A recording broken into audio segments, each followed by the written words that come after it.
Hi everyone, it's George, the North End Wino, here with Jill, our resident wine expert. And today we are trying some Robert Foley, the Griffin Red Table Wine. Is that correct? That is correct. All right, so where is Robert Foley Vineyards located? So Robert Foley Vineyards is located in Napa County in a town called Angwin, which is a very rural part of Napa. It's sort of up in the foothills, a little bit north of Howell Mountain. Okay. So a little bit steeper, a little bit of a precarious drive, but we'll get into that later. Oh, excellent, excellent, okay.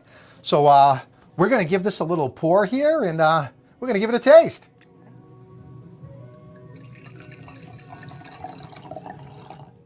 All right, so Jill just poured this for us, and we're going to give this a little taste, huh? Let's give it a taste. All right. So every vintage of the Griffin is different.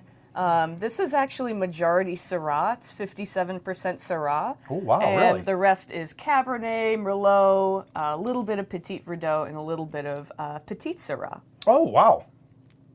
Wow, and is that what they do every year? Is it the same blend every year, or are they? Always different.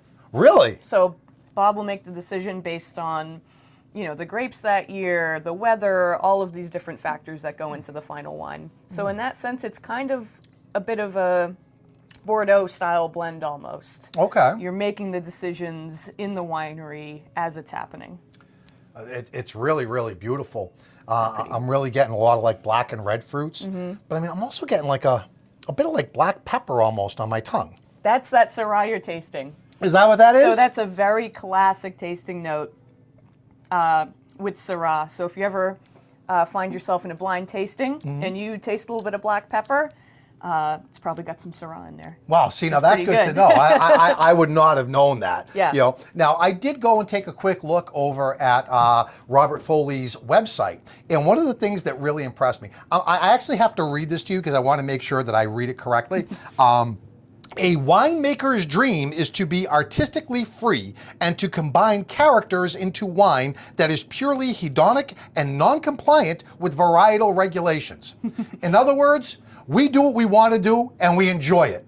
And you know what? That's how I feel. Wine shouldn't be about rules and regulations. It's supposed to be about enjoying the vintage of the grape. And 100%.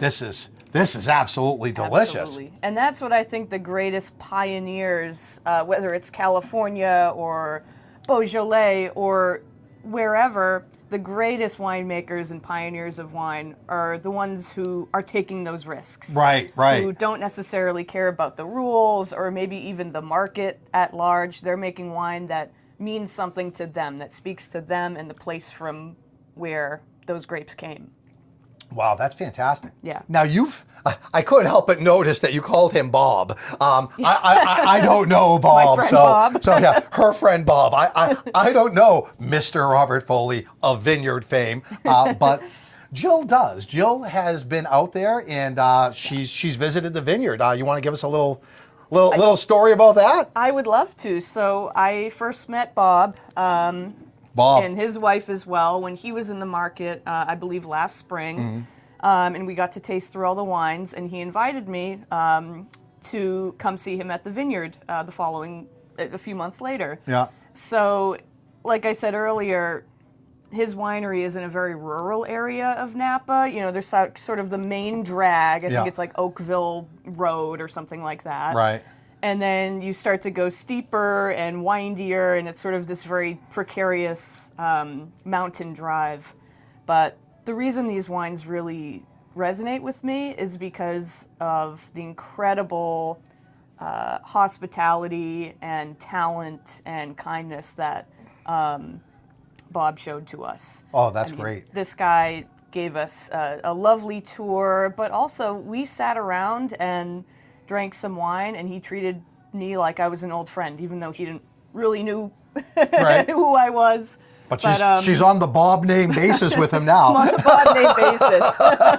But it was just an absolutely, highlight of that trip, and so that's why I get so excited about introducing people to his wines, because he's really an important figure in the history of California winemaking. You know, he was kind of starting out in the 70s and 80s. Mm-hmm. He was working with Joe Heights of Heights Cellars, which we have right over there.